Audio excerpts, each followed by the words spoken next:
Okay, तो हमने previous lecture के अंदर वीक कर्व और इन्वर्टेड वीक कर्व देख लिया था, ठीक है। और कैसे गेट और कंपटीशन एग्जाम के अंदर उसके ऊपर बेस क्वेश्चन आते हैं, बहुत इंपॉर्टेंट कर्व है, ठीक है। अब जो नेक्स्ट टॉपिक हम सिंक्रोनस मशीन का चालू करने वाले हैं वो है पैरेलल ऑपरेशन ऑफ अल्टरनेटर्स, ठीक है।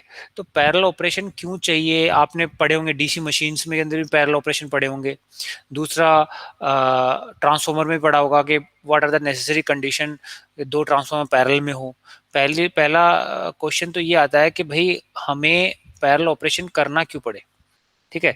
जैसे फॉर एग्जांपल अगर मैं बताऊं पैरेलल ऑपरेशन का, कि भाई एक तो ये है कि मेरा लोड 80 मेगावाट का है ना। कितना लोड है मेरा? 80 मेगावाट का लोड है ना। चलो और थोड़ा कम ले लेते हैं। For example why we need parallel operation किसका है? जनरेटर्स का, ठीक है। सपोज मेरा लोड है 60, ठीक है। 60 मेगावाट मेरा लोड है। अभी सिर्फ ये वाला कनेक्शन सिर्फ करो, ठीक है। और जो अपने थर्मल पावर प्लांट में, सपोज सूरजगल थर्मल पावर प्लांट के अंदर हमारा जो जनरेटिंग स्टेशन है उसमें एक ही जनरेटर लगा हुआ है, एक ही अल्टरनेटर लगा हुआ है, और उसकी कैपेसिटी मैंने 100 मेगावाट ले ली। मैंने 100 मेगावाट इसलिए ली है कि भाई आप कहोगे 60 मेगावाट ले लो। 60 मेगावाट का जनरेटर यहाँ पे बिजली जयपुर में पहुंचते पहुंचते, सपोज ये लोड मेरा जयपुर में पहुंचते पहुंचते कम हो जाएगा, है ना, रिड्यूस हो जाएगा। तो हम क्या करते हैं, जो भी लोड है उससे ज्यादा कैपेसिटी का ही लेते हैं। चलो 100 मेगावाट ले लिया। अब मुझे बताओ 100 मेगावाट का एक जनरेटर, एक यूनिट, सिंगल यूनिट कितना बड़ा होगा, है ना, बहुत बड़ा होगा। सपोज फॉर एग्जांपल ये जनरेटर बाय चांस, बहुत सारे ऑप्शन है कि खराब हो गया, है ना, ये खराब हो गया तो मेरी बिजली नहीं आएगी।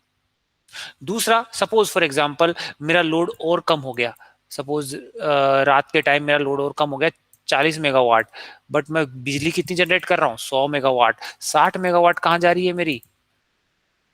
लॉसेस के अंदर खर्च हो रही है फालतू। प्रोड्यूस तो कर ही रहे हैं, 100 मेगावाट का जनरेटर तो इतना प्रोड्यूस तो करेगा ही, ठीक है। तो अगर इसकी बजाय सिंगल यूनिट की जगह मैं अगर 100 मेगावाट इतना बड़ा यूनिट की जगह अगर छोटे छोटे जनरेटर ले लूं, है ना, एक यूनिट की जगह मैंने 5 यूनिट ले लिया और हर एक की रेटिंग मैंने 20 मेगावाट का जनरेटर ले लिया। एक तो ये है कि भाई छोटा छोटा अगर मेरा यूनिट है जनरेटर का, तो उसकी जो डिजाइनिंग है वो बहुत सिंपल होगी। जितना जितना जितना बड़ा आप लार्ज यूनिट का, जितनी रेटिंग का अगर जनरेटर बनाओगे, अल्टरनेटर बनाओगे, उसके इंसुलेशन लेवल, है ना, उसकी रेटिंग वगैरह, डिजाइनिंग वगैरह वो कॉम्प्लेक्स होती जाएगी, ठीक है। तो अब मुझे बताओ 100 मेगावाट की जगह अगर मैंने 20 मेगावाट के 5 जनरेटर ले लिए और मेरा लोड सपोज 40 मेगावाट है, तो मैं इन 2 जनरेटर को तो रन कराऊंगा, बाकी 3 जनरेटर को तो मैं क्या डाल दूंगा? स्टैंड बाय, बंद करके रखूंगा, है ना, ठीक है। अब अगर सपोज मुझे मेंटेनेंस करनी है फॉर एग्जांपल, ठीक है, अगर इस जनरेटर को अगर मेंटेनेंस करनी होगी तो मुझे बताओ इसके लिए अगर स्टैंड बाय यूनिट रखूंगा तो वो भी कितना होगा? इतना ही यूनिट होगा, 100 मेगावाट का ही स्टैंड बाय यूनिट रखना पड़ेगा, है ना। जबकि इसके अंदर तो कोई दिक्कत नहीं है, अगर ये 2 जनरेटर है चल रहे हैं, अब इन दोनों को मेंटेनेंस करनी है इनकी, या खराब हो गए तो मैं इन दोनों जनरेटर को चला दूंगा और इन दोनों को ऑफ करके मेंटेनेंस कर दूंगा, समझ में आया? और अगर सपोज फॉर एग्जाम्पल मेरा 80 मेगावाट था, है ना, लोड भी इंक्रीज हो गया ज्यादा, तो ये पांचों को चला दूंगा, जो कि बहुत कम चांसेस है, ठीक है। तो इसके अंदर आपकी क्या है, ऑपरेटिंग कॉस्ट मेरी कम आएगी। मुझे बताओ ऑपरेटिंग कॉस्ट, जब मेरे को 60 मेगावाट चलाना था तो मैं तो 100 मेगावाट तो प्रोड्यूस कर रहा था, कितनी ज्यादा ऑपरेटिंग कॉस्ट है। 40 मेगावाट फालतू में, सॉरी 40 मेगावाट अपना फालतू में लॉस में जा रहा था। जबकि इस वाले केस के अंदर अगर मैंने ज्यादा स्मॉल यूनिट्स के मल्टीपल जनरेटर लिए पैरेलल ऑप्शंस में, तो देखो कितना फायदा है ना। सो इसलिए हम पैरेलल ऑपरेशन करते हैं। इसलिए कोटा थर्मल पावर प्लांट में भी अगर आप देखोगे तो वहां पे ये लार्ज यूनिट की जगह आपके कम से कम 7 से 8 यूनिट सिंगल यूनिट्स लगे होंगे, मल्टीपल यूनिट, और उनको किसमें कनेक्ट कर रखा है मैंने? पैरेलल कॉम्बिनेशन के अंदर, ठीक है। तो why parallel operation of alternator is required? The main objective behind connecting multiple alternator in parallel is to meet the demand, because a single alternator cannot supply such amount of power. अगर ज्यादा हो गया, suppose 100 megawatt का, मतलब जितना ज्यादा machine होगी, ज्यादा बड़ा मशीन जनरेटर हम बनाते नहीं है, ठीक है, क्योंकि लॉसेस ज्यादा होते हैं, दूसरा डिजाइनिंग वाला कंस्टेंट होता है, बहुत सारे इश्यूज रहते हैं। तो बेटर ऑप्शन ये है कि हम छोटे छोटे सिंगल यूनिट ही बना दें। ये खुद एक सिंगल यूनिट भी आपके कमरे जितना बड़ा होता है, उससे भी बड़ा होता है, है ना। So why the parallel operation of alternator is done, तो जिसका ऑब्जेक्टिव क्या है, connecting multiple alternators in parallel ना to meet the demand, because a single alternator cannot supply such amount of power. Supply भी कर देगा तो बहुत सारे इश्यूज है। बना भी लिया, चलो मान लो बना लिया आपने, है ना। So what are the advantage of connecting multiple alternators in parallel, ये वाला ऑप्शन बी कनेक्शन क्यों बेटर है इस ए कनेक्शन से, सिंगल यूनिट से। पहला, ऑपरेटिंग कॉस्ट मैंने बता दिया ना, यार मेरा लोड कम है ना, हमेशा हाई लोड भी तो चलेगा नहीं, लोड कम है फिर भी मैं इसको तो 100 फुल रेटेड कैपेसिटी में चला रहा हूँ, मेरे पास ऑप्शन ही नहीं है, जबकि यहाँ ऑप्शन है मेरे पास, ठीक है। So if we replace a large unit by a large number of small units, then as the load reduces, we can switch off certain units and only operate some units, so that units that are operating operate at full load and other units are off, which reduces the operating cost. Simple है, मैंने बाकी 3 unit को बंद कर रखा है भाई, आराम से, ना वियर टियर होगा ना खराब होंगे, आराम से मेंटेनेंस के लिए रखा है, बैकअप भी है मेरा, कि ये दोनों खराब हो गए तो ठीक है, अब इसके लिए बैकअप अगर मेरे को रखना पड़ेगा तो बड़ा रखना पड़ेगा, ठीक है। तो ऑपरेटिंग कॉस्ट इस वाले कनेक्शन की कम होगी। दूसरा कौन सा है, cost of stand by unit. अब मुझे बताओ यहां से मेरे को एक्स्ट्रा स्टैंड बाई यूनिट तो लगाने की जरूरत ही नहीं है, ऑलरेडी इतने सारे हैं। अब इस इतना बड़ा जनरेटर है तो इसके लिए मुझे स्टैंड बाई, मतलब अगर ये खराब हो जाए तो मुझे एक स्टैंड बाई यूनिट तो चाहिए, तो वो भी कितनी रेटिंग का चाहिए, इतना बड़ा चाहिए, तो वो ज्यादा रहेगा। जबकि इस वाले केस के अंदर, मल्टीपल अल्टरनेटर्स वाले केस के अंदर, no requirement of standby unit for multiple alternator, simple सा। Now third, economy and utility. देखो कोई भी मशीन के अंदर या पावर सिस्टम या इलेक्ट्रिकल के बारे में अगर बात करें, हम 3 चीजों का ध्यान रखेंगे हमेशा, 3 तो नहीं मानो, 2 चीजों कम से कम। एक तो इकोनॉमिकल होना चाहिए और दूसरा उसका स्टेबिलिटी अच्छी होनी चाहिए, ये तो होनी चाहिए। और तीसरी चीज और मान लो, एफिशिएंसी, ठीक है। तो इकोनॉमिक और यूटिलिटी कैसे, सपोज ये मल्टीपल है, इकोनॉमी पैरेलल ऑपरेशन, ये तो सिर्फ एक स्टेशन का हुआ थर्मल पावर प्लांट, है ना। अब मैं आपको बता चुका हूं कि अपने इंडिया में थर्मल पावर प्लांट भी है ना, और हाइड्रो भी है। जो मेन जो लार्ज जनरेशन हो रहा है वो किससे हो रहा है, थर्मल और हाइड्रो से। तो हाइड्रो किस पे डिपेंड कर रहा है, हम जानते हैं कि हाइड्रो के लिए फ्यूल तो रिक्वायरमेंट है ही नहीं, क्योंकि हाइड्रो अल्टरनेट जनरेटर्स के लिए फ्यूल क्या है, वाटर। बट हम हाइड्रो ज्यादातर कौन से सीजन के अंदर यूज करते हैं, हम यूज करते हैं रेनी सीजन के अंदर, क्योंकि वहां पे जो पानी है वो पानी का बहाव ज्यादा होता है, पानी की कैपेसिटी ज्यादा होती है, तो हमारा जो मेन डिपेंडेंट है इलेक्ट्रिकल जनरेशन वो किस पे होता है, हाइड्रो पे। बट हमेशा रेनी तो नहीं रहता, है ना। सपोज ये अचानक सपोज पानी कम हो गया, कुछ भी हो गया, बाढ़ आ गई, कुछ भी हो गया, है ना, तो उसके लिए बैकअप हमारे पास थर्मल भी है। तो बेटर क्या ऑप्शन रहेगा, बेटर ये ऑप्शन रहेगा कि हम थर्मल और हाइड्रो पावर प्लांट दोनों को किस में कनेक्ट कर दें, पैरेलल में कनेक्ट कर दें लोड के, है ना। तो यहाँ पे भी 2 पूरे पूरे, क्यों, क्योंकि रेनी सीजन में मैं मेन पावर कहां से लूंगा, हाइड्रो से लूंगा भाई, और रेनी सीजन के अलावा समर्स के अंदर, है ना, वो कहां से लूंगा, विंटर्स के अंदर थर्मल से, ठीक है। तो इसलिए पैरेलल ऑपरेशन दोनों का भी, ये आपस में भी पूरे स्टेशन किसमें कनेक्टेड है, पैरेलल में, ठीक है। सो इकोनॉमिकल और यूटिलिटी हो गया भाई। मुझे पता हो, अगर मेरे को पानी रेनी सीजन के अंदर पता है पानी का कोई पैसा लगता नहीं है, फ्यूल का कोई पैसा लगता नहीं है, तो क्यों मैं कोयला ज्यादा जलाऊंगा, मैं पानी यहीं से तो इलेक्ट्रिसिटी लूंगा हाइड्रो से। तो ये इकोनॉमिकल है, यूटिलिटी जैसे मिलेगी। So by connecting a thermal power plant and a hydroelectric power plant in parallel, we can supply power at minimum cost by letting hydroelectric plant take the load during the wet season, जो कि rainy season है, and thermal power plant take the load during the dry season, main load, ठीक है। चले तो रहेंगे पूरे season, ऐसी बात नहीं है, बट मेजर हमारा जो पोर्शन होगा वो सीजन पे डिपेंड करेगा कि हम थर्मल से लें या हाइड्रो से लें। समझ में आया। सो why the parallel operation of alternators is required, समझ में आ गया ये क्यों और क्यों करते हैं, ठीक है। अब आपने ट्रांसफार्मर में भी पढ़ा होगा कि नेसेसरी कंडीशंस क्या थी, ऐसे थोड़ी कर दो कि मुंह उठाए आपने पैरेलल में 2 जनरेटर को कनेक्ट कर दिया, नहीं ऐसे नहीं कर सकते, कुछ ना कुछ नेसेसरी कंडीशन होगी। जैसे ये मेरा पावर सिस्टम है ना, इस पावर सिस्टम को मैंने आईबीबी कहा है, आईबीबी का मतलब होता है इनफाइनाइट बस बार, जो ऑलरेडी वर्क कर रहा है। जैसे ट्रांसमिशन लाइन है, इनफाइनाइट है ट्रांसमिशन की लाइन लेंथ, अपने जो मानी है मैंने इनफाइनाइट मानी है, ठीक है। तो ये मेरा सिस्टम है, ऑलरेडी लगा हुआ है इनफाइनाइट बस बार का। इनफाइनाइट बस का बार का मतलब है इसकी वोल्टेज कांस्टेंट रहेगी और फ्रीक्वेंसी फिक्स रहेगी, ये ध्यान रखना, पावर सिस्टम में डिटेल में पढ़ोगे आप इसके बारे में, infinite bus bar. Okay, but अभी तो ये मानो आईबीबी, इनफाइनाइट बस बार एग्जिस्टिंग सिस्टम है, यानी ऑलरेडी एक सिस्टम चल रहा है, ठीक है। Suppose Kota thermal power plant के अंदर ये ऑलरेडी चल रहा है, जैसे इसको तो हटा ही देते हैं अपने, ये वाले सिस्टम को, अपने सिंगल यूनिट वाला तो काम है ही नहीं, ना कहीं यूज करते हैं इसको, ठीक है। क्यों यूज नहीं करते मैं बता चुका। ओके, नाउ अब सपोज ये मेरे 5 जनरेटर तो ऑलरेडी लगे हुए हैं पैरेलल में, ठीक है, और ये मेरी बस बार है, दिस आईबीबी है ना, इनफाइनाइट बस बार ये वाली, जिसकी वोल्टेज फिक्स है। सपोज मैंने मान ली 11 केवी पे ट्रांसमिट हो रहा है और फ्रीक्वेंसी 50 हर्ट्ज फिक्स है ना, और ये अल्टरनेटर ऑलरेडी सिंक्रोनाइज्ड है। अब एक नया अल्टरनेटर मुझे लगाना है, नया यूनिट लगाना है इनकमिंग, इस अल्टरनेटर को, जो नया अल्टरनेटर लगा रहे हैं उसे हम कहते हैं इनकमिंग अल्टरनेटर। अब इसको मुझे इन अल्टरनेटर के साथ सिंक्रोनाइज करना पड़ेगा।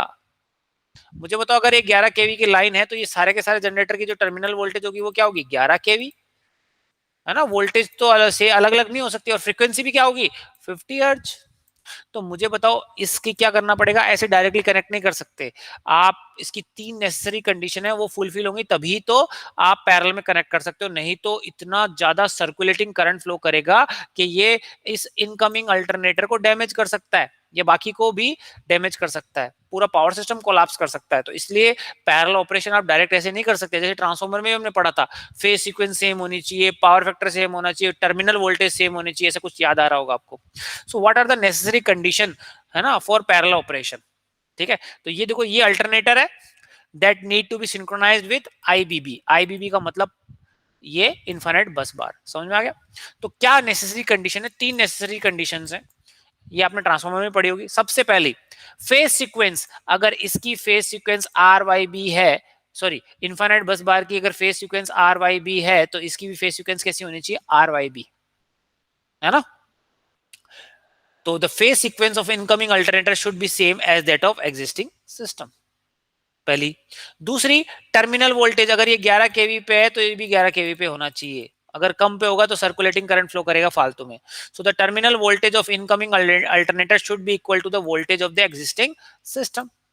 तीसरी चीज, फ्रीक्वेंसी, ठीक है, फ्रीक्वेंसी भी सेम होनी चाहिए, बट थोड़ा सा यहाँ पे ट्रांसफॉर्मर में फ्रीक्वेंसी हमने सेम बोला था, बट यहां पे हम क्या कह रहा हूं, the frequency of incoming alternator, ये इनकमिंग अल्टरनेटर है, the frequency of incoming alternator is kept slightly higher than the existing system। मतलब अगर इसकी फ्रीक्वेंसी 50 हर्ज है तो मैं इसकी फ्रीक्वेंसी 52 हर्ज रखूंगा। अब आप तो बोलोगे सर नहीं, सेम होनी चाहिए, सेम ही होएगी, कैसे होएगी, देखो, जब भी आप कोई जनरेटर को लोड के साथ, क्योंकि इनफाइनाइट बस बार में क्या कनेक्टेड होगा, लोड कनेक्टेड होगा, है ना, इनफाइनाइट बस बार में मेरा लोड कनेक्टेड होगा, ठीक है। तो जैसे ही आप जनरेटर को उस लोड के साथ कनेक्ट करोगे पैरेलल कॉम्बिनेशन से, तो क्या करेगा, इसकी फ्रीक्वेंसी डिप होगी, जैसे इसमें से पावर, तो हमेशा ये ऑब्जर्व किया गया है जैसे ही हम एक लोड के साथ कनेक्ट करते हैं इनफाइनाइट बस बार को, तो अल्टरनेटर की फ्रीक्वेंसी डिप होती है। अगर आपने पहले से ही 50 हर्ट्ज कर दिया तो ये डिप होके 48 हर्ट्ज हो गई, तो फिर से मैच नहीं कर पाएगा। तो बेटर है हम ज्यादा ही लेते हैं ताकि डिप हो तो ये इसके बराबर आ जाए, समझ में आया। तो ये थोड़ा तीसरा केस ध्यान रखना, the frequency of incoming alternator is kept slightly higher than the existing system. क्यों, वो रीजन मैंने यहाँ पे एक्सप्लेन कर रखा है, क्या, the frequency is kept slightly higher because when the alternator gets connected to the system and start supplying power, then frequency of alternator reduces, and after reduction the frequency of alternator should become equal to existing system, and hence at no load the frequency should be higher than at loaded condition। तो ये जब no load पे होगा तब इसकी frequency हम ज्यादा रखेंगे। ओके, जैसे हमने इसके साथ कनेक्ट किया आपका क्या हो जाएगा, फ्रीक्वेंसी कम हो जाएगी और इसके साथ मैच कर जाएगी। तो ये 3 नेसेसरी कंडीशंस है फॉर पैरेलल कॉम्बिनेशन। अगर ये तीनों मैच नहीं करती, तो अगर एक भी मैच नहीं करती तो हम पैरेलल में कनेक्ट नहीं कर सकते।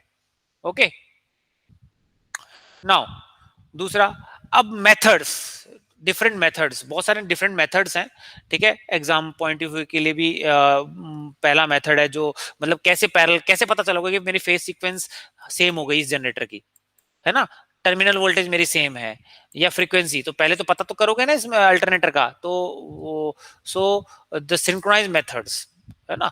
तो पहला जो मेथड है उसे हम कहते हैं डार्क लैंप मेथड। ये एग्जाम पॉइंट ऑफ व्यू बहुत इंपॉर्टेंट है ना, कंपटीशन एग्जाम में भी इससे क्वेश्चन आते हैं। एक्यूरेसी इसकी कम है ना, बट ये ज्यादा यूजफुल में आता है। पहला ही था डार्क लैंप मेथड। लैंप मतलब हम 3 बल्ब लेंगे, यहाँ पे क्या लेंगे, 3 बल्ब लेंगे, उनको मैंने नाम दे दिया LA, LB और LC। ठीक है, 3 बल्ब। डार्क का मतलब ये तीनों क्या पड़े, बंद पड़े हैं, यानी तीनों बंद होंगे, डार्क का मतलब। ठीक है ना, तो पहला मेथड हम पढ़ रहे हैं डार्क लैंप मेथड। तो देखो ये डायग्राम देखो आप, सी दिस डायग्राम, ये मेरी क्या है, इनफाइनाइट बस बार, जिसकी वोल्टेज फिक्स है और फ्रीक्वेंसी फिक्स है। ठीक है, तो मैंने मान ली भी 11 केवी की ट्रांसमिशन लाइन है और 50 हर्ट्ज की फ्रीक्वेंसी है। ओके, और ये मेरा इनकमिंग जनरेटर है, सी दिस। तो इसको जनरेटर को हम स्टेटर से तो लेते हो आप, है ना, अल्टरनेटर से। और ये मेरी क्या है, इसकी फील्ड वाइंडिंग है, जो कि रोटेट कर रही है। और किससे एक्साइट कर रहे हैं हम, डीसी एक्साइटेशन से, ये जानते हो आप, है ना, डीसी एक्साइटेशन से। और ये जनरेटर और ये बिजली डेवलप करेगी। तो अगर इसकी और इसकी फेज सीक्वेंस क्या है, इनफाइनाइट बस बार की फेज सीक्वेंस क्या है, ए बी सी, है ना, एबीसी इसकी फेज सीक्वेंस है, एबीसी फेज सीक्वेंस है। और वोल्टेज कितनी, 11 केवी, और फ्रीक्वेंसी कितनी, 50 हर्ट्ज। तो मुझे बताओ अब इस ट्रांसमिशन सॉरी जनरेटर से जो ये बाहर लाइन आ रही है 3 फेज की, इसकी फेज सीक्वेंस भी क्या होनी चाहिए, ए बी सी होनी चाहिए। इसकी वोल्टेज कितनी होनी चाहिए, 11 केवी होनी चाहिए। इसकी फ्रीक्वेंसी कितनी होनी चाहिए, 50 से थोड़ी ज्यादा होनी चाहिए, 52 हर्ट्ज मान लो। तो ये कैसे पता चलेगा कि भाई ये मैच कर रही है, तो उसके लिए डार्क लैंप मेथड। ठीक है, so in this method 3 lamps are connected between terminals of alternator and terminals of infinite bus. ये मेरा कौन सा है, देखो यहां से मैंने 3 लाइन ली, ए ये रहा, है ना, A B C, this is A B C. तो यहां तक ये मेरे टर्मिनल कौन से का है, इनफाइनाइट बस बार के टर्मिनल्स है। ठीक है, ये स्विच है, यहाँ पे देखो 3 पोल स्विच है ये। ठीक है, अभी कनेक्ट नहीं किया है। मैं कनेक्ट कब करूंगा, जब मैं डार्क लैंप मेथड से श्योर हो जाऊंगा कि भाई ये तीनों चीज बराबर हो गई, तभी मैं कनेक्ट करूंगा। ओके, नाउ दूसरा ये कौन सा एंड हुआ, इनफाइनाइट बस बार का टर्मिनल हो गया। तो ये वाला इस तरफ भी स्विच है, ये कौन सा स्विच हुआ, जनरेटर साइड का, अल्टरनेटर साइड का स्विच हुआ। ओके, तो मैंने लैंप जो 3 बल्ब थे, 3 लाइनें, उन तीनों के बीच में यहाँ पे कनेक्ट कर दिए। एक तो इनफाइनाइट बस बार का टर्मिनल होगा, अगर ये वाला बल्ब ए पे कर रहा हूं, तो यहाँ पे इसका फेज सीक्वेंस ए डैश। मैंने क्या किया है, अज्यूम किया है इस जनरेटर इनकमिंग अल्टरनेटर के फेज सीक्वेंस ए डैश बी डैश सी है, सी डैश है। और इसकी कितनी है, एबीसी। देखते हैं मैच करती है कि नहीं। ठीक है ना, कैसे मैच करवाते हैं वो देखना है हमें। ओके, सो दूसरा एल बी बल्ब है, वो किस कौन से टर्मिनल में किया है, बी और बी डैश। ठीक है, और तीसरा एल सी, सी और सी डैश। ओके, तो अब हमने जो लैंप कनेक्ट किए हैं वो क्या किए हैं, आपके इनफाइनाइट बस बार और अल्टरनेटर के बस बार के टर्मिनल्स के बीच में कनेक्ट किए हैं। ठीक है ना, समझ में आया क्या कनेक्ट किया। ठीक है, अपने लैब में भी एक्सपेरिमेंट में पढ़ चुके हैं ये। ठीक है, बट यहाँ पे मैं डिटेलिंग कॉन्सेप्ट बताऊंगा आपको कि भाई कैसे करते हैं। ठीक है, कॉन्सेप्ट समझना बहुत जरूरी है, क्योंकि कंपटीशन एग्जाम के अंदर गेट के अंदर ऑब्जर्वेशन के ऊपर बहुत अच्छे क्वेश्चंस आते हैं इसके ऊपर। ठीक है, नाउ तो ये बता दिया मैंने। अब हमें क्या करना है इन दिस मेथड, अब आप बताओ, अगर इस लैंप की वोल्टेज यहाँ पे सपोज ये 11 केवी की लाइन है और ये 12 केवी प्रोड्यूस कर रहा है, तो मुझे बताओ इस लैंप के अक्रॉस वोल्टेज कितनी डेवलप हो रही है, 1 केवी। 12 केवी माइनस 11 केवी, 1 केवी आ रही है पोटेंशियल ड्रॉप। तो मुझे बताओ बल्ब जलेगा क्या, हाँ जलेगा भाई, क्योंकि करंट फ्लो कर रहा है।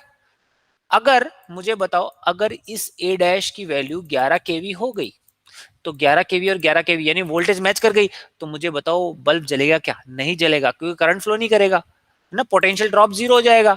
तो बल्ब क्या हो जाएगा, बंद। बंद का मतलब डार्क। तो मुझे बताओ, अगर इसकी तीनों की लाइनें 11 केवी हो गई, तो तीनों के तीनों बल्ब क्या करेंगे, बंद हो जाएंगे एक साथ। बंद है मतलब सीधी सी बात है, वोल्टेज सेम है। So in this method a lamp will become dark if the voltage at the both ends of the lamp are identical. दोनों आइडेंटिकल होना चाहिए, वोल्टेज तो होनी चाहिए, साथ में फेज सीक्वेंस भी सेम होनी चाहिए। ऐसा नहीं है कि ये ए है और ये बी डैश है, ऐसा नहीं, फेज सीक्वेंस है ना गलत है, तो तब भी नहीं होगा। ठीक है, तो अगर ये एक साथ बल्ब अपने बंद हो रहे हैं, तो इसका मतलब ये है, फ्रीक्वेंसी तो भूल जाओ, लेकिन वोल्टेज और फेज सीक्वेंस इसकी मैच कर गई।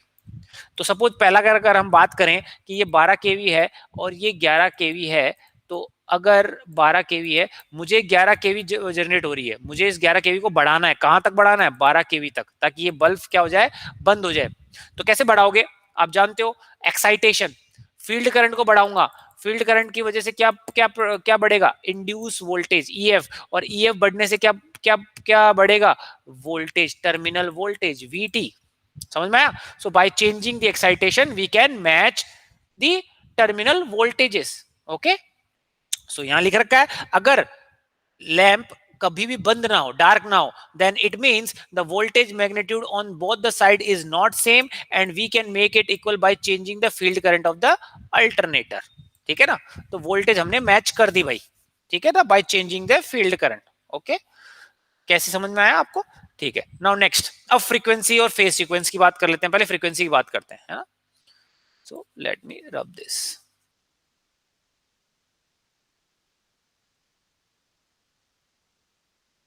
Okay, now let assume generator की फ्रीक्वेंसी मैंने F1 मान ली, या फिर अब जनरेटर की फ्रीक्वेंसी किस पे डिपेंड करेगी, ये किस स्पीड से रोटेट कर रहा है, एनआर। समझ में आया ना, तो उसको मैंने रोटरी स्पीड एनआर1 मान ली, तो इसकी इसकी वजह से फ्रीक्वेंसी होगी वो F1 होगी, और या फिर मैंने एंगुलर फ्रीक्वेंसी की बात करूं तो वो ओमेगा 1 होगी। Okay, angular speed omega 1। और जो अपना इन्फाइनाइट बस बार की है, उसकी मैंने फ्रीक्वेंसी क्या मान ली, एफ या ओमेगा। ठीक है ना, तो ये मैच करनी है मुझे, तो यहां मैंने अज्यूम किया है, let generator frequency is omega 1 और F1, इन्फाइनाइट बस बार की ओमेगा और एफ, हमें ये मैच करनी है इसके साथ, या फिर ज्यादा रखनी है। ठीक है ना, अब मुझे बताओ, अगर ये फ्रीक्वेंसी है तो वोल्टेज साइनसोइडल डेवलप होती है, तो बाय वेव थ्योरी से मैं कर रहा हूँ, वी लैंप, इसके अक्रॉस जो वोल्टेज होगी, वी लैंप, एक ही लैंप ले लेते हैं ना, बाकी नहीं ले रहा मैं, एक कोई केस को कंसीडर कर रहा हूं अभी, तो वी लैंप इसके अक्रॉस जो वोल्टेज होगी वो क्या होगी, दिस टर्मिनल वोल्टेज V1 या फिर V generator VG minus V infinite बस VI, है ना। और ये अब किस स्पीड से घूम रहा है, आपकी F1 स्पीड से या ओमेगा 1 से, तो इसके क्रॉस जो वोल्टेज डेवलप होगी वो क्या होगी, वो होगी Vm cos ओमेगा 1t। मैंने क्या मान लिया, टर्मिनल वोल्टेज सेम हो गई है, टर्मिनल वोल्टेज हमारी सेम हो गई, Vm और Vm। ठीक है ना, तो अब इसके क्रॉस यहाँ पे टर्मिनल वोल्टेज क्या डेवलप हुई, वो हुई V1 cos omega 1t। Omega 1 इसकी फ्रीक्वेंसी, एंगुलर फ्रीक्वेंसी, और इसकी इसके अक्रॉस क्या होगी, Vm मैग्नीट्यूड सेम है, cos ओमेगा टी, क्योंकि इसकी एंगुलर फ्रीक्वेंसी ओमेगा है, तो सी दिस, तो V लैम्प के अक्रॉस वोल्टेज क्या होगी, Vm cos omega 1 minus Vm cos omega T, यानी द वोल्टेज अक्रॉस इनफाइनाइट बस, सॉरी, जनरेटर माइनस इनफाइनाइट बस। समझ में आ रहा है ये? ठीक है, नाउ इसमें मैंने Vm को कॉमन ले लिया, cos omega 1 minus cos omega T हो गया। ठीक है, इसको मैंने आपकी ट्रिग्नोमेट्री लॉ से साइन सी माइनस, सॉरी, कॉस सी माइनस कॉस डी से इसको सॉल्व किया, तो कुछ ऐसा आया। ठीक है, sine omega 1 minus omega 2 into T, sine omega 1 plus omega 2 into T. Okay, ये दिख रहा है आपको, ये आया कुछ। ओके, इसको सिंपल मैथमेटिक्स है, ट्रिग्नोमेट्री। ठीक है ना, अब इसको हमने कुछ स्पेशली कहा, ओमेगा 1 बाय ओमेगा 2 को हमने बीट फ्रीक्वेंसी कह दिया। क्या कह दिया, बीट फ्रीक्वेंसी। और ओमेगा 1 प्लस ओमेगा 2 को, है ना, को हमने कह दिया कैरियर फ्रीक्वेंसी। तो अगर आपने अभी थर्ड सेमेस्टर के अंदर सिग्नल सिस्टम पढ़ा होगा, कैसे हम सिग्नल को भेजते हैं, है ना, कैसे एक सिग्नल, एक वीक सिग्नल होता है, एक वीक सिग्नल होता है, उसको हम मॉड्यूलेट करते हैं किसके साथ, कैरियर फ्रीक्वेंसी के साथ। कैरियर फ्रीक्वेंसी की फ्रीक्वेंसी क्या होती है, बहुत ज्यादा होती है ना, मॉड्यूलेट करते हैं फिर भेजते हैं। तो यहाँ पे ओमेगा 1 प्लस ओमेगा 2 क्या है, मेरा कैरियर फ्रीक्वेंसी है, क्योंकि देखो दो दो दो फ्रीक्वेंसी को आप ऐड करोगे तो ऑब्वियस है इसकी फ्रीक्वेंसी क्या होगी, ज्यादा होगी। अगर दो फ्रीक्वेंसी को अगर आप माइनस करोगे तो इसकी फ्रीक्वेंसी क्या होगी, कम। तो ये मेरी बीट फ्रीक्वेंसी लो होती है और कैरियर फ्रीक्वेंसी हाई होती है, जानते हैं हम। तो इसलिए मैंने इस फ्रीक्वेंसी को क्या कह दिया, कैरियर फ्रीक्वेंसी, इसको मैंने कह दिया बीट फ्रीक्वेंसी। अब आपने कोई सिंपल सिग्नल सिस्टम के अंदर पढ़ा होगा, सिंपल अगर आप प्लॉट करते हो Vm cos ओमेगा टी, तो ये Vm तो क्या है, मेरा मैग्नीट्यूड, और ये क्या है, मेरा कोसाइन, तो इसका कुछ ऐसा आएगा, है ना। और साइनसोइडल होता तो कैसे आता, यहां से चालू होता। ये सब चीजें पढ़ चुके हो आप ट्रिग्नोमेट्री में, ठीक है। तो अब अगर साथ में इसके अगर साइन ओमेगा टी भी जुड़ गया, तो मैं क्या कहूंगा, इसको मैग्नीट्यूड ले लूंगा और इसको मैंने क्या कर दिया, जो भी साइनसोइडल है। तो अब इस केस में भी ऐसा ही है, तो अब मैं क्या कह रहा हूं, इसके अंदर देखो, इसको देखना क्या कर रहा हूँ, वेव थ्योरी से ले रहा हूँ, है ना, वेव थ्योरी आप पढ़ोगे, बट आपको यहाँ पे डायरेक्ट समझना है। यहाँ पे 2Vm sine omega 1 minus omega T into T, इसको तो मैंने क्या ले लिया, एम्पलीट्यूड, और ये मेरा एंगल हो गया।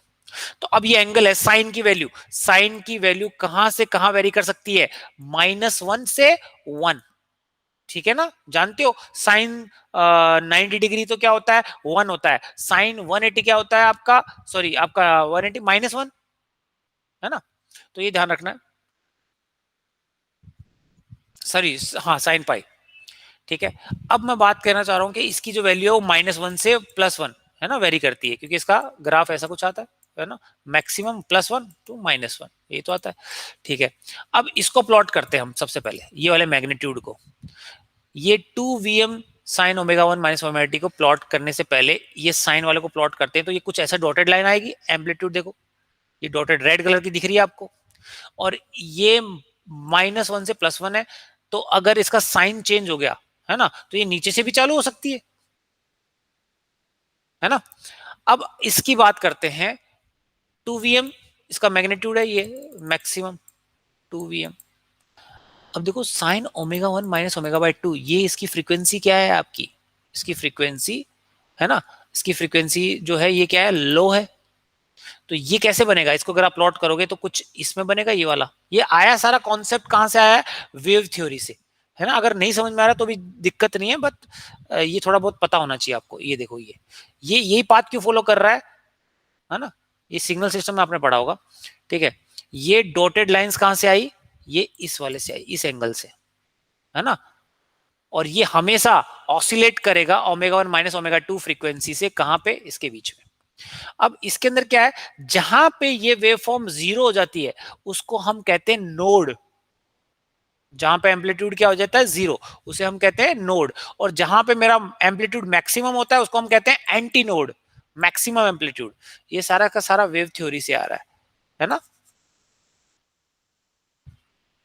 तो मैंने क्या किया है, इस ग्राफ को, इसको वी लैंप, यानी जो एक जो बल्ब है, ये वाला बल्ब है सपोज एल ए, इसके अक्रॉस जो वोल्टेज डेवलप होगी उसका वेव फॉर्म बनाया है। उसका वेव फॉर्म कैसे बनेगा, ये वाला बनेगा, ठीक है, ये वाला, ये दिस वन ब्लू कलर का, ठीक है, ये इतना फ्लिकरिंग कर रहा है, देखो वोल्टेज कम ज्यादा कम ज्यादा कम ज्यादा, यानी बल्ब क्या करेगा, फ्लिकरिंग करेगा, कम ज्यादा, ज्यादा जलेगा कम जलेगा, ज्यादा जलेगा कम जलेगा। वो कितनी देर से, मतलब जो इसकी फ्रीक्वेंसी है ना, जो टाइम है, कितनी देर ऑन रहेगा कितनी देर ऑफ है, वो कौन डिसाइड करेगा, ये beat frequency, omega 1 minus omega by 2, ठीक है।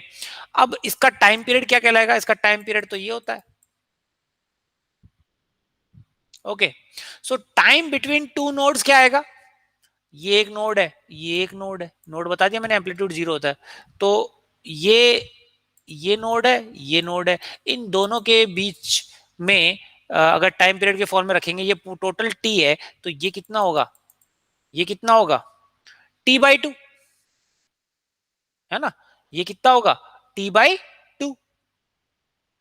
अब आप जानते हो ये किसको रिप्रेजेंट कर रहा है, बीट, ऊपर जो ये रेड वाली ये कौन सी है, ये रेड और वाली ये कौन सी है, कैरियर फ्रीक्वेंसी है ये वाली, ओके, और ये क्या है मेरी बीट फ्रीक्वेंसी, ठीक है। तो अब देखो यहाँ पे टाइम बिटवीन टू नोड्स मैंने बता दिया, t/2 होगा, सिंपल। अब t है, t is a time period, t को क्या लिखते हो, 2 पाई अपॉन ओमेगा लिखते हो भाई, तो t की जगह 2 पाई अपॉन ओमेगा, ओमेगा कौन सा आएगा, ओमेगा बीट, ओमेगा बीट की वैल्यू क्या होती है, omega 1 minus omega by 2, omega 1 क्या है, एंगुलर फ्रीक्वेंसी किसकी, जनरेटर की, ओमेगा क्या है आपकी एंगुलर फ्रीक्वेंसी किसकी, इनफाइनाइट बस बार की, ये ध्यान रखना, ओके। नाउ तो देखो यहाँ पे ये सिंपल मैथमेटिक्स है, 2 पाई अपॉन ओमेगा बीट आ गया, इजिकल टू 2 आ गया, इसको रीअरेंज करोगे तो 2 से 2 cancel, pi upon omega beat आ गया, ओमेगा बीट की जगह क्या लिख दिया मैंने, ओमेगा 1 माइनस ओमेगा बाई 2, 2 पर आ जाएगा। सो दो नोड्स के बीच में जो टाइम है, यानी यहाँ पे अगर वोल्टेज जीरो हो रही है, यानी बल्ब यहाँ पे क्या हो रहा है, एकदम बंद हो रहा है, इन दोनों के बीच में जो फ्लिकरिंग हो रही है उस फ्लिकरिंग का टाइम क्या होगा, 2 पाई अपॉन ओमेगा 1 माइनस, ठीक है। सो अब ये सारी चीजें मैंने यहाँ पे लिख रखी है। The amplitude of voltage across a lamp varies at a frequency, किस फ्रीक्वेंसी? बीट फ्रीक्वेंसी, वो omega 1 minus omega by 2, which determines the frequency at which voltage across a lamp becomes zero। यानी इस फ्रीक्वेंसी के बाद में, ये दिख रहा है ना, इस फ्रीक्वेंसी के बाद में मेरी वोल्टेज क्या हो जाएगी? जीरो हो जाएगी। समझ में आया? which determines the frequency at which voltage across a lamp becomes zero। Flickering करके फिर सपोज बल्ब जला, फ्लिकरिंग की, फिर जीरो हो गया। समझ में आया? ठीक है। So when ever a node occurs in the lamp voltage the lamp becomes dark. जब भी नोड आएगी तो मेरे जो बल्ब है वो क्या हो जाएगा? डार्क हो जाएगा। ठीक है। So the lamp becomes dark after an interval, कितनी इंटरवल के बाद में? अभी कैलकुलेट किया ना, time between two nodes, 2 pi upon omega 1 minus omega. ये सारे के सारे मैंने यहाँ पे कंक्लूजन्स लिख रखे हैं, ऑब्जर्वेशंस लिख रखे हैं। So the lamp becomes dark after an interval of 2 pi upon omega 1 minus omega. So the time between two nodes is a measure of frequency difference. Frequency difference ही तो है ये, ओमेगा 1 माइनस ओमेगा एन। हम क्या चाहते हैं? Frequency difference. अगर देखो फ्रीक्वेंसी फ्लिकरिंग, अगर दोनों फ्रीक्वेंसी मैच कर गई तो फ्रीक्वेंसी क्या होगी? जीरो। तो बल्ब फ्लिकरिंग करेगा क्या? नहीं करेगा, बंद पड़ा रहेगा, यानी फ्रीक्वेंसी मैच कर गई। समझ में आया? बट अगर फ्रीक्वेंसी मैच नहीं करेगी तो अगर इसकी फ्रीक्वेंसी 50 हर्ज है इनफाइनाइट बस बार की और इसकी 60 हर्ज है इनकमिंग जनरेटर की, तो दोनों का डिफरेंस क्या हो गया? ओमेगा 1 माइनस ओमेगा कितना हुआ? 10 हर्ज। तो ये 10 हर्ज से फ्लिकरिंग करेगा बल्ब, है ना? So the time between two nodes is a measure of frequency difference between the alternator and infinite bus bar. So if the lamp flickers at a rapid rate, अगर बहुत ज्यादा तेज से रैपिड कर रहा है, यानी भाई फ्रीक्वेंसी आप जानते हो 50 हर्ट्ज मतलब बहुत तेजी से, है ना, फ्लिकरिंग कर रहा है, तो इसका मतलब दोनों के बीच में जो डिफरेंस है वो क्या होगा? ज्यादा होगा, यानी फ्रीक्वेंसी मैच नहीं कर रही भाई। But if the lamp flickers at a small rate, मतलब कम, बहुत कम है, मतलब 2-3 सेकंड के लिए ऑन हुआ, 2-3 सेकंड के बाद में ऑफ हो गया, तो वो फ्लिकरिंग रेट क्या गई? मेरी कम है। तो मतलब दोनों की फ्रीक्वेंसी आसपास है ना? तो इससे हम पता कर सकते हैं। ये आया कहां से कॉन्सेप्ट? इससे। समझ में आया? बीट फ्रीक्वेंसी से। तो ये बीट फ्रीक्वेंसी बताएगी कि भाई कितना आपकी फ्रीक्वेंसी मैच कर रही है कि नहीं कर रही। ओके, अब ये तो फ्रीक्वेंसी तो हो गई। अब हम बात करते हैं फेज सीक्वेंस की, है ना? फ्रीक्वेंसी आप कम ज्यादा करके, उसकी स्पीड को कम ज्यादा करके फ्लिकरिंग कम कर सकते हो। फ्लिकरिंग कम मतलब, ठीक है, कि ज्यादा, मतलब आसपास है फ्रीक्वेंसी, ठीक है। दूसरा फेज सीक्वेंस की बात करते हैं। देखो अब इस डायग्राम को ढंग से समझना। फेज सीक्वेंस की बात कर रहे हैं। फेज सीक्वेंस दो है हमारे पास। मैंने क्या मानी थी? A B C. Phase sequence किसकी मानी थी? आई B B, infinite bus bar की। और ए डैश बी डैश किसकी मानी थी? मेरे आपके अल्टरनेटर की। तो लेट्स सी। तो मैंने फेज सीक्वेंस ले ली पहले, ये अल्टरनेटर है, सॉरी इनफाइनाइट बस बार है, आई बी बी, है ना, ए बी सी। और सपोज फेज सीक्वेंस मैंने अपोजिट फेज सीक्वेंस मानी है, यानी इसकी ए बी सी है, तो इसकी भाई क्या होगी? A dash C dash B dash. Opposite phase sequence मानी है। और मैंने माना कि भाई जो फेज सीक्वेंस है वो रोटेट करती है एन स्पीड से, तो मैंने माना कि phase sequence anti clockwise rotate कर रही है ना? एंटी क्लॉकवाइज रोटेट कर रही है, ओमेगा स्पीड से रोटेट करेगी। और ये किस रोटेट से करेगी? ओमेगा 1 से। तो देखो ए बी सी कर दिया, और मैंने मैग्नीट्यूड क्या मान लिया? वीएम सेम है। वीएम कहां से मैंने सेम किया है? वही बल्ब जल रहे हैं, है ना, तीनों के तीनों बंद है, इसका मतलब मैग्नीट्यूड सेम है। एक साथ बंद हो रहे हैं, एक साथ जल रहे हैं, उसकी बात बता रहा हूं। तो देखो अब मैग्नीट्यूड तो सेम मान लिया मैंने, बट फेज सीक्वेंस देखते हैं। ए बी सी हो गया, इसका क्या है? A dash C dash B dash. Opposite phase sequence है, समझ में है ना? अपोजिट फेज सीक्वेंस है।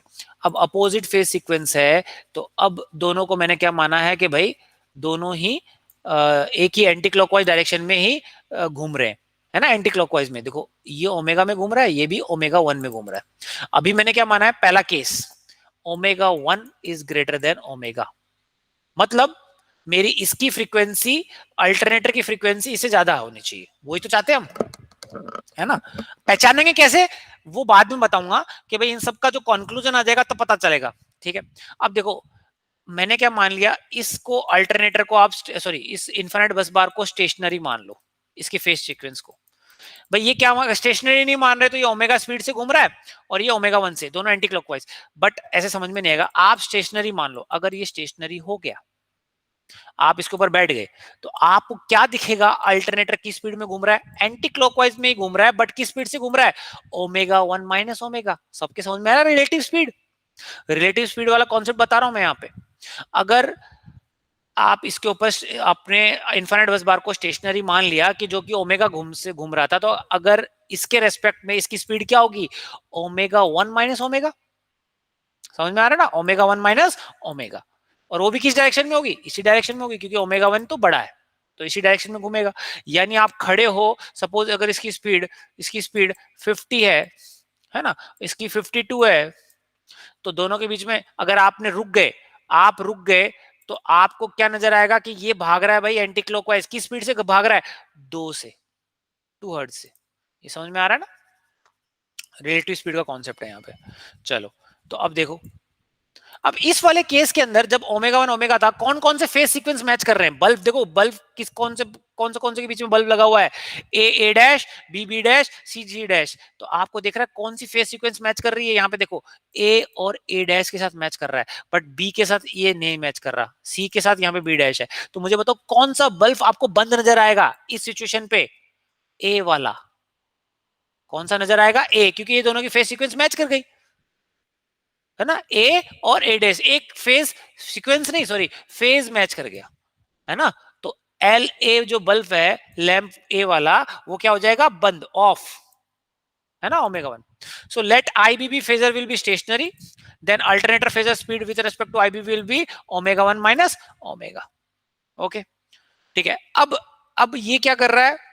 चल तो रहा है, इसको क्रॉस करेगा, इसको क्रॉस करेगा ही, ऑब्वियसली क्रॉस करेगा। क्यों करेगा भाई? 120 डिग्री रोटेशन तो हो ही रहा है इसका, है ना। सपोज मैंने माना कि 120 डिग्री रोटेशन के बाद में क्या होगा, है ना, एंटी क्लॉकवाइज ही मैंने रोटेट करवाया है, तो 120 डिग्री रोटेशन के बाद में ये ए डैश कहां जाएगा? यहाँ। बी डैश कहां जाएगा? यहाँ। सी डैश यहाँ जाएगा। मैंने इसको स्टेशनरी माना है, ठीक है ना, ध्यान रखना। तो देखो इस वाले केस कौन सा? ये after 120 degree rotation of alternator phasor anti clockwise, देखो ये सिचुएशन आ जाएगी। तो अब इस वाले केस में कौन सा फेज मैच कर गया? बी और बी डैश। तो कौन सा बंद, इस सिचुएशन में कौन सा बल्ब बंद हो जाएगा? L B. मतलब पहले तो एल ए बंद हुआ, कुछ देर बाद में कौन सा बंद हुआ? L B. थोड़ा और 120 डिग्री रोटेशन करते हैं एंटी क्लॉकवाइज, तो उस वाले केस में ये ए डैश कहां जाएगा? यहाँ। सी डैश यहाँ आ जाएगा, बी डैश कहां चला जाएगा? ऊपर, सी दिस। इस वाले सिचुएशन में कौन सा फेज मैच कर गया? C C dash. अब कौन सा बल्ब बंद हुआ? L C off, anti clockwise. इसका मतलब इसका जो फेज बल्ब करने का जो सिचुएशन है, जो इमेज हमें दिखेगी, वो क्या दिखेगी? पहले तो एल ए बंद होगा, कुछ देर बाद में क्या बंद होगा? एल बी बंद होगा, फिर उस कुछ देर बाद में कौन सा बंद होगा? L C. इसका मतलब क्या है? फेज सीक्वेंस तो ऑपोजिट है ना। और साथ ही साथ भाई किसकी फ्रीक्वेंसी ज्यादा है? अल्टरनेटर की। ठीक है, दूसरा केस ले लेते हैं भाई। कौन सा? पहले तो मैं अपोजिट फेज सीक्वेंस ले रहा हूं। अपोजिट फेज सीक्वेंस में मैंने पहला केस कौन सा लिया? मेरा अल्टरनेटर की जो फ्रीक्वेंसी है वो इससे ज्यादा है ना। और यही तो चाहते हैं हम, ज्यादा होनी चाहिए। तो अगर आपके बल्ब लगाने के बाद में एल ए बंद हुआ, फिर थोड़ी देर बाद में एल बी बंद हुआ, फिर थोड़ी देर बाद में एल सी बंद हुआ, इसका मतलब आप सही जगह जा रहे हो। बट सपोज अब क्या कर दिया मैंने? सेम सिचुएशन रखी है, ओमेगा 1 की स्पीड अब ओमेगा इससे कम हो तो क्या हो? देखो सेकेंड। तो अब मुझे बताओ रिलेटिव स्पीड क्या होगी? वही सेम, ओमेगा 1 माइनस ओमेगा, इसी डायरेक्शन में मैंने मानी है। बट अब ओमेगा 1 छोटा है ओमेगा से, तो ये क्या आ जाएगा? नेगेटिव। नेगेटिव का मतलब रिलेटिव स्पीड में अब जो ये फेजर किस डायरेक्शन में घूम रहा होगा? क्लॉकवाइज। समझ में आया ना? यहाँ पे कॉन्सेप्ट समझ में आया? मतलब ये स्टेशनरी मान के, जब मैंने स्टेशनरी माना तब मेरे को लगेगा कि भाई ये वाला फेजर है, अल्टरनेटर वाला फेजर है, वो क्लॉकवाइज घूम रहा है। समझ में आया? क्यों? क्योंकि देख लो, आपने यहाँ पे देख लिया, रिलेटिव मोशन स्पीड होती है ओमेगा 1 माइनस ओमेगा। बट अब इस केस में मैंने सपोज इसकी स्पीड ज्यादा है इससे, तब ये नजर आएगा कि भाई क्लॉकवाइज घूम रहा है। ठीक है, अब क्लॉकवाइज घूम रहा है, तो अब देखो इस वाले केस के अंदर, पहला वाला केस के अंदर कोई बिना रोटेशन के बाद में, तो आपको क्या नजर आएगा? कौन सा नजर आएगा? एल ए बंद हो जाएगा, एल ए ऑफ होगा पहले। उस वाले केस में भी बंद कौन हो रहा था? एल ए बंद हो रहा था, ठीक है। लेकिन 120 डिग्री रोटेशन के बाद में क्या होगा? इस वाले डायरेक्शन रोटेशन में, सी दिस, बी डैश ये कहां जाएगा? बी डैश ऊपर आ जाएगा, ए डैश नीचे आ जाएगा, ऐसा कुछ आ जाएगा इस वाले केस के अंदर। तो अब मुझे बताओ बंद कौन सा हुआ? ये कौन सा बल्ब मैच कर गया, ये वाला, तो एलसी ऑफ हो जाएगा। समझ में आ रहा है ना ऑफ कैसे हो रहा है ये? ठीक है, क्योंकि दोनों की फेज मैग्नीट्यूड तो सेम था, मैंने मान लिया फेज भी मैच कर गया इस कंडीशन पे, तभी तो होगा। ये बाकी तो ऑफ होंगे नहीं, ये ऑन रहेंगे, क्योंकि कुछ ना कुछ वोल्टेज डिफरेंस रहेगा उन दोनों में। ठीक है, अब और 120 डिग्री ले लेते हैं एक, उस वाले के अंदर क्या होगा, कौन सा मैच कर गया भाई, B dash, L B off. तो अब मुझे बताओ इस वाले में जब मेरी जनरेटर की स्पीड कम है ना, अल्टरनेटर की स्पीड मेरी कम है, तब जो बल्ब बंद होंगे वो कैसे बंद होंगे, एल ए बंद होगा, फिर एल सी बंद होगा, फिर एल बी बंद होगा। इसका मतलब अगर ऐसे बल्ब बंद होते हैं, इसका मतलब क्या होगा, जनरेटर की फ्रीक्वेंसी कम है भाई आईबीबी से। बट अगर बल्ब मेरे ऐसे बंद होते हैं तो एल बी एल सी, इसका मतलब जनरेटर की फ्रीक्वेंसी ज्यादा है। ठीक है, तो यहां से हम ये कंक्लूड कर सकते हैं। So if phase sequence of alternator is opposite to infinite bus, opposite है ना, opposite, then the lamp becomes dark at one by one। समझ में ना, एक एक के बाद में। if alternator frequency is higher than IBB, तो फेज सीक्वेंस के हिसाब से लैम्प कौन कौन से बंद होंगे, पहले एलए बंद होगा, फिर एलबी बंद होगा, एलसी होगा, ऐसे। But if alternator frequency is less than IBB, then sequence of lamp is L A, फिर एलए के बाद में एलसी बंद होगा, फिर बाद में लास्ट में एलबी बंद होगा। तो हम जो इन ये बंद किस तरीके से होते हैं, इससे पता कर सकते हैं कि भाई मेरी जनरेटर की फ्रीक्वेंसी, इनकमिंग जनरेटर की फ्रीक्वेंसी ज्यादा है या कम है आईबीबी से, हमें ज्यादा रखना चाहते हैं। तो अगर ये वाला हमें मिलेगा तो हमें पता चलेगा कि हाँ इसकी ज्यादा है। ठीक है, ये तो हुआ कब केस फर्स्ट लिया था मैंने, जब मेरी फेज सीक्वेंस क्या हो, अपोजिट हो। अगर सेम फेज सीक्वेंस हो, सेम फ्रीक्वेंस मतलब एबीसी, सॉरी नीचे, ओके ना, सेम फेज सीक्वेंस हो मतलब ये एबीसी है तो ये ए डैश बी डैश है, देखो सेम फेज सीक्वेंस है। ये ओमेगा स्पीड से घूम रहा है, ये ओमेगा वन से, दोनों के बीच में relative speed omega one minus ohm. तो इस वाले केस के अंदर क्या होगा, ये तीनों के तीनों देखो फेज मैच कर गए तीनों के तीनों, तो तीनों के तीनों एक साथ बंद होंगे। तो अगर तीनों के तीनों बल्ब एक साथ बंद होते हैं, इसका मतलब तीनों की फेज सीक्वेंस क्या है, दोनों की फेज सीक्वेंस क्या है, इनकमिंग जनरेटर की फेज सीक्वेंस मैच कर गई किसके साथ, IB इनफिनिट बस बार के साथ। So if the lamps become dark all at the same time, then the phase sequence of incoming generator is same as IBB। चलो, अब ये सब कुछ समझ में आ गया आपको। अब हम ऑब्जर्वेशन, जो डायरेक्ट कंक्लूजन, जो याद रखना पॉइंट, इससे कंक्लूजन अभी आपको थोड़ा बहुत कॉम्प्लिकेटेड हो गया, लेकिन एक बार इस लेक्चर को बार बार देखोगे तो आपको समझ में आ जाएगा। तो कंक्लूजन से आपको ज्यादा समझ में आएगा। क्या समझ में आया, कि if lamp never becomes dark, अगर लैम्प कभी भी डार्क बंद मतलब बंद नहीं होते, आपने कनेक्शन चेंज करके देख लिया सब कुछ, इसका मतलब वोल्टेज का magnitude of alternator is not equal to IBB. यानी आईबीबी का अगर मैग्नीट्यूड 11 केवी है, तो इनकमिंग जनरेटर का मैग्नीट्यूड 11 केवी के बराबर नहीं है मेरे भाई। अगर वो बराबर नहीं है, इसका मतलब वोल्टेज डिफरेंस है। वोल्टेज को मैच कैसे करोगे, कैसे करोगे, फील्ड करंट को वेरी करके।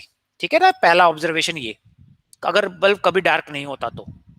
ठीक है, दूसरा, द फ्लिकरिंग है ना, बंद चालू, rate of lamp depends on, किस पे डिपेंड कर रही है भाई, बीट फ्रीक्वेंसी पे, omega minus one minus omega upon two से। ठीक है, और the difference of alternator and बस बस फ्रीक्वेंसी। ठीक है, so if lamp flickers faster, अगर कम ज्यादा मतलब जल रहा है बंद हो रहा है, जल रहा है बंद हो रहा है, अगर उसकी रेट ज्यादा है, इसका मतलब दोनों के बीच में अल्टरनेटर और इन्फिनिट बस बार की जो फ्रीक्वेंसी में मैच जो है वो डिफरेंस बहुत ज्यादा है। अगर कम से ब्लिंक कर रहा है, फ्लिकर कर रहा है, इसका मतलब स्मॉल है, ये तो चाहते हैं हम। तीसरा, फॉर सेम फेज सीक्वेंस, अगर फेज सीक्वेंस सेम है, all lamps becomes dark simultaneously, एक साथ। ठीक है, और अपोजिट फेज सीक्वेंस के लिए, opposite phase sequence lamp become one by one dark, one by one. अगर generator frequency is greater than bus frequency, generator की frequency greater than bus frequency जो कि हम चाहते हैं, इसका मतलब पहले बल्ब कौन सा बंद होगा, बंद होगा एलए, उसके बाद में कौन सा होगा कुछ देर बाद में, बल्ब बी, फिर सी। अगर ये सीक्वेंस है तो मतलब जनरेटर की फ्रीक्वेंसी उससे ज्यादा है। फिर हम एडजस्ट कर सकते हैं, है ना। और if generator frequency is less then bus frequency, तो मेरी फेज सीक्वेंस, मेरी जो बल्ब बंद करने की जो सीक्वेंस होगी वो कौन सी होगी, एलए बंद होगा, फिर एलसी बंद होगा, फिर एलबी होगा। समझ में आ सकता है, इसे समझ में आ रहा होगा आपको कि भाई हम कैसे आइडेंटिफाई करते हैं। तो ये बहुत इसमें डिसएडवांटेज थी कि भाई ये बहुत एक्यूरेसी कम है, बहुत टाइम कंज्यूमिंग है, but competition exam point of view बहुत इंपॉर्टेंट है ये। तो ये पॉइंट्स टू रिमेंबर, ये बहुत ध्यान रखना, इसी में से पूछा जाएगा कंपटीशन एग्जाम के अंदर। ठीक है, एक और मेथड पढ़ लेते हैं। डिसएडवांटेज ऑफ लैम्प मेथड क्या है वो पहले डिस्कस करते हैं, बाद में दूसरा मेथड पढ़ लेते हैं। डिसएडवांटेज ये क्या है, the voltage across synchronising switch, the voltage across synchronising switch. Synchronising switch कौन से हैं, मेरे पास दो सिंक्रोनाइज स्विच है डायग्राम में, देखो दिखाता हूं। एक तो ये है, let me rub this whole thing,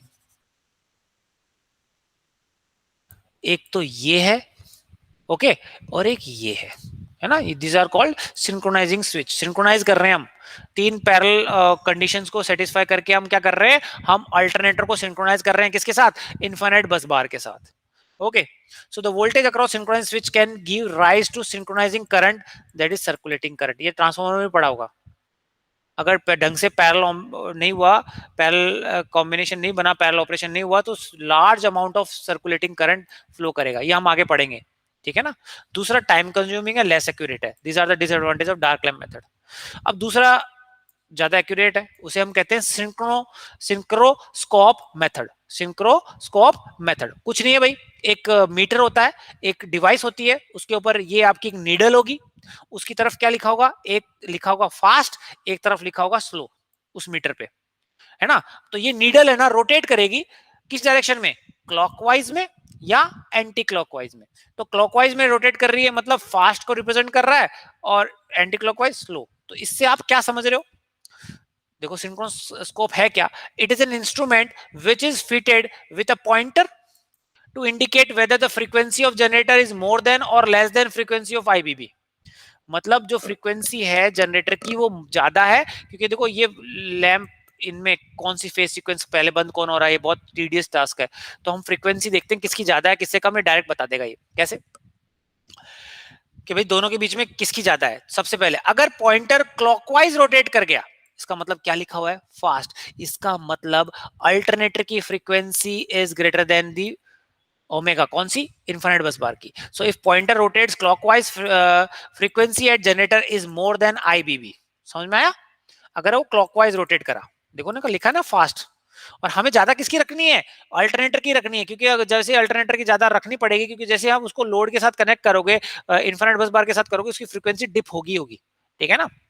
तो ये फास्ट क्लॉकवाइज अगर होकर हो रहा है तो मतलब अच्छी चीज है, हम ये तो चाहते हैं। बट अगर if pointer rotates anti clockwise, इसका मतलब omega is greater than omega 1, मतलब इनफाइनाइट बस बार की फ्रीक्वेंसी ज्यादा है किससे, आपकी जनरेटर से। ओके, यहाँ पे लिख रखा है। सो तो पॉइंटर किस डायरेक्शन में रोटेट करना चाहिए, so the pointer should rotate clockwise. अब चलो सपोज ये क्लॉकवाइज तो रोटेट कर रहा है, बट ये तेजी से रोटेट कर रहा है, इसका मतलब फ्रीक्वेंसी में जो डिफरेंस है ओमेगा 1 और ओमेगा के बीच में जो डिफरेंस है वो बहुत ज्यादा है, उसको कम करना पड़ेगा, है ना। और अगर स्लो घूम रहा है, इसका मतलब कि भाई आप आस पास है ये, ठीक है ना, वो यहाँ लिख रखा है। So the rate at which pointer rotates represent the frequency difference, and सीज the frequency difference should be small, the pointer should rotate slowly. So ideally जब आपका पैरेलल कॉम्बिनेशन के लिए, मतलब यहां से क्या होगा, आप दो चीजें कर सकते हो। एक चीज मतलब कौन सा, फ्रीक्वेंसी मैच हो जाए, एक तो साथ साथ में फ्रीक्वेंसी जो अल्टरनेटर की frequency F A should be greater than frequency of IBB. बड़ी तो होनी चाहिए बट आसपास होनी चाहिए, ऐसा नहीं है कि भाई ये 60 हर्ज है और ये 50 हर्ज है, ऐसा नहीं, ये भाई 52 हर्ज कर लो, इसको 50 हर्ज कर लो, है ना। तो आइडियली क्या करना चाहिए, ये क्लॉकवाइज घूमना चाहिए ताकि ये ज्यादा हो जाए, पता चल जाए कि ज्यादा है, और साथ साथ में क्लॉकवाइज भी कैसे घूमनी चाहिए, धीरे, है ना। So ideally pointer should rotate slowly in clockwise direction. तो ये कंडीशन पे मतलब हमारी मशीन की जो फ्रीक्वेंसी है वो मैच कर गई किसके साथ, इनफाइनाइट बस बार की। तो ये सिंक्रोनस मेथड ये ज्यादा एक्यूरेट है। ओके, तो this are the parallel operation of alternator. अब इसकी जो आगे इक्वेशंस हैं, है ना, कैसे हम जस्टिफाई करेंगे पैरेलल ऑपरेशन के अंदर, ठीक है, कैसे दो अल्टरनेटर में अगर पैरेलल कनेक्ट कर दिया तो कौन सा अल्टरनेटर कितना सप्लाई करेगा, और ये सब है ना, तो वो देखना है हमें, तो वो हम नेक्स्ट क्लास के अंदर पढ़ेंगे, ठीक है। तो ये बहुत इंपॉर्टेंट टॉपिक है पैरेलल ऑपरेशन ऑफ अल्टरनेटर, इसको हम यहाँ खत्म करते हैं। Okay, so let me stop the recording.